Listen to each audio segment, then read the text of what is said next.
We all get concerned about violent crime as well as property crime. The negative impact on society and individual lives is significant. As Canadians, we usually view our country as being much safer than our neighbors to the south, but a new study sheds some surprising light on that assumption.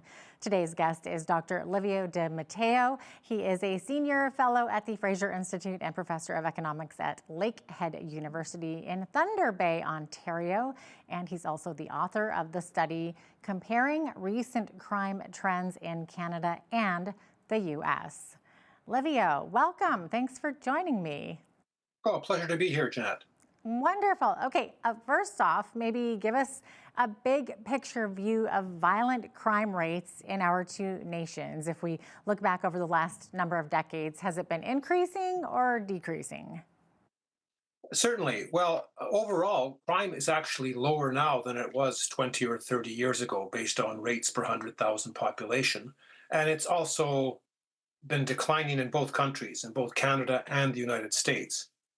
Where the difference is since 2014, there's actually been a rebound. So even though rates, today are lower than they were 20 or 30 years ago, uh, compared to where we were, 7 or 8 years ago, the rates are higher. And it's pretty much across the board. Homicides, for example, in 2014 in Canada were about 1.5 homicides per 100,000 people. That's gone up to 2.3 by the end of the study period in this report. That's a 53% increase. In the United States, which has always had a higher homicide rate than Canada, it's gone from 3.9 to 5.8, which is a 49% increase. Then, if you start to look at violent crime, historically, Canada has always had a lower violent crime rate than the United States. But again, since 2014, our violent crime has increased faster than the United States. So we've gone from 302 violent crimes per 100,000 in 2014 to 434. That's a 44% increase. The US has also increased from 362 to 381 per 100,000, but that's only about 5%. So we have actually, as of 2022, surpassed the U.S. violent crime rate by about 14%. We're 14% higher, which is a remarkable development given that historically we've always had lower crime rates. Then when you come to property crime historically in Canada has been slightly higher than the U.S. However, since 2014, we've gone from about 2,328 crimes per 100,000 to 2,491. That's a 7% increase. However, in the United States, property crime rates have actually decreased over that same period, have gone from 2,574 to 1,954. So they've actually experienced a slight decrease, but our property crime rate is at present higher than that in the United States also. That's crazy. So it's like you're finding now that the rates of both violent crime and property crime have been increasing in Canada and now is surpassing comparable crime rates in the U.S. That's really hard to believe. So, how exactly are we defining violent crime? What falls into this category? Well, violent crime is basically, robberies, murders, assault with a weapon. So the Canadian definition actually includes something called assault level 1, in which there is not serious injury in the assault and there is no weapon, but that has been omitted because in the United States, that definition actually is not considered, strictly speaking, a violent crime. So if you include the Canadian definition of violent crime, it's actually always been much higher than the American one. So in a sense, it's been reduced to sort of better match the American definition of violent crime, in which case historically we've been below them. But now, even with that definition, we've actually surpassed them. Okay, and likewise, what is included in property crimes? Thefts, burglary, motor vehicle theft, those types of incidents. That actually is more comparable and more relatable to the US definition than was the original violent crime one. And I would assume that the rates of violent crime and property crime are significantly higher in urban centers. This part of the report did not actually look at that breakdown. Um, that is actually, this report's actually coming out in three parts. The first part was a general national level overview. The next release will actually be comparing Canadian CMAs to each other, and then also to the American equivalent, which are their MSAs or metropolitan statistical areas. However, what is interesting, excuse me, in terms of crime rate, some rural crime rates actually tend to be higher than urban ones, believe it or not. And there's also an east-west gradient in which crime rates in general in Canada tend to be lower the further east you go, and they tend to rise as you move further out west. So, why are violent crimes increasing that drastically here in Canada while the US has only experienced a slight increase? What's driving that increase in Canada? Well, that's a very good question, and the report doesn't actually look into the determinants of crime or what might be driving it. Historically, crime is related to demographics. For example, younger populations tend to have higher crime rates, and so as populations have aged, it's probably not a surprise that crime rates have also declined over time. So the question is, what has happened to our demographics since, say, 2014, 2015? They have gotten slightly younger. There has been population growth, so that could be a factor. These are police-reported crime rates, and perhaps the police are simply catching more criminals and more crimes are being reported. That is also a possibility. But the report doesn't really go into the details as to what could be driving those kinds of results.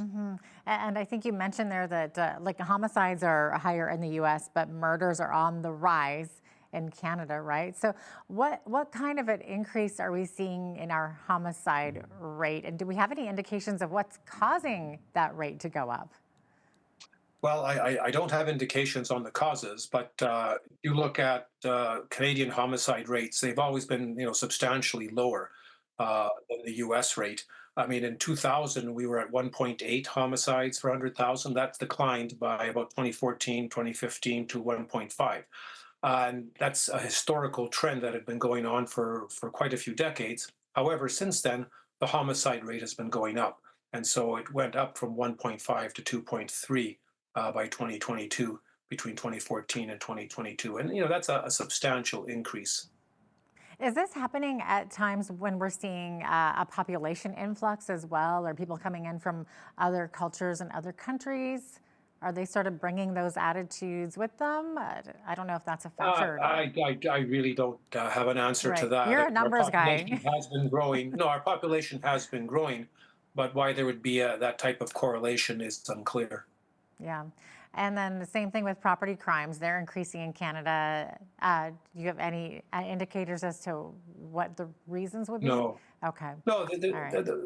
The really interesting thing is that during the pandemic, property crimes actually dropped. Just for that, like into 2020 into 2021, there was actually a fairly steep drop, and that to some extent makes sense People were because at home, right? that's right. That's right. Everyone was at home looking after their property, so property crime rates went down. But then they've rebounded quite substantially. So I suppose one could argue the criminals are making up for lost time, and the rates have really rebounded since then. Wow. And then, of course, with property crimes decreasing in the US, what can we learn from what the Americans are doing? Do we know what they're doing to have this decrease?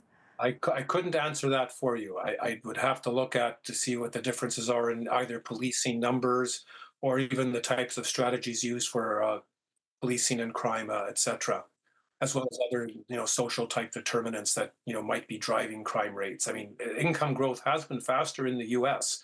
Over the last decade than it has been in Canada. In a sense, our per capita GDP has been stagnating, and perhaps that is having an impact on people's ability to get ahead, and perhaps that's affecting them. In the U.S., their GDP has been growing quite robustly, so wages, etc. So that may be a factor. It would be an interesting, sociological study, I guess, or economic study, really, to see if the inflation rates and just the economy itself has made a difference on that. Where do you see this Canadian crime trend going over the next decade? Well, again, I haven't been doing a forecast, but based on the last few years, it looks like the trend will be up at least for the foreseeable future. But where it goes a decade from now, I mean, if in 2010 you'd asked me to look ahead, I would tell you crime rates would continue dropping, and they did up until about 2014, 2015. So I would imagine that they'll probably continue rising for the foreseeable future in the short term. What happens in the long term is anybody's guess. And Livio, any thoughts on what options are available to our various levels of government to put into action to reverse these trends? Well, I mean, there's usually two basic approaches. There's the sort of social spending approach to address the social determinants of crime. And then, of course, there's direct spending on policing. And I mean, there's been some debate in the recent past over whether one should be favored over the other. I would argue you would probably have to do both. I think those are complementary approaches, mainly because addressing the social determinants of crime is something where success emerges only in the longer term. It can take quite a few years before increases in social spending on housing or employment opportunities, education, etc., translate into reduced crime rates. In the short term, there's still crime, and so you're also going to have to spend resources on policing and those types of expenditures. So the two, in a sense, are complementary rather than substitutes, as they've often been portrayed in the past. What's next for you for this study? What's part two of this? Are you going to dive more deeply into sort of geographical regions or the regions or the reasons, I guess, is what I'm asking. Mainly, it'll still be a comparison of the numbers. So the report is actually going to be the study is going to be released in three phases. The first phase was the overview of national rates.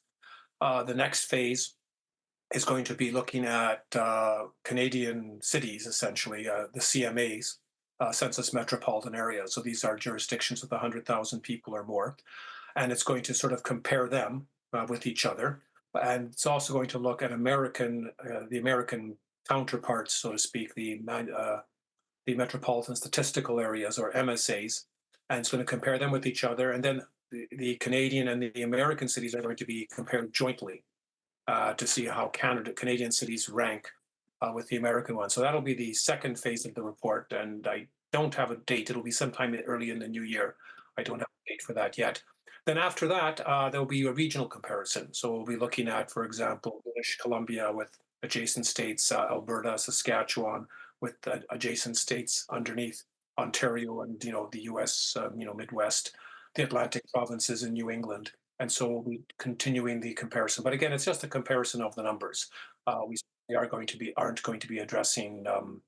At least I'm not going to be addressing the determinants that might be affecting those rates. Okay, no, that's interesting. But even that sounds very comprehensive, and it sounds like it will paint a much broader picture and kind of put in some of those puzzle pieces a little bit more to answer some of those questions for sure.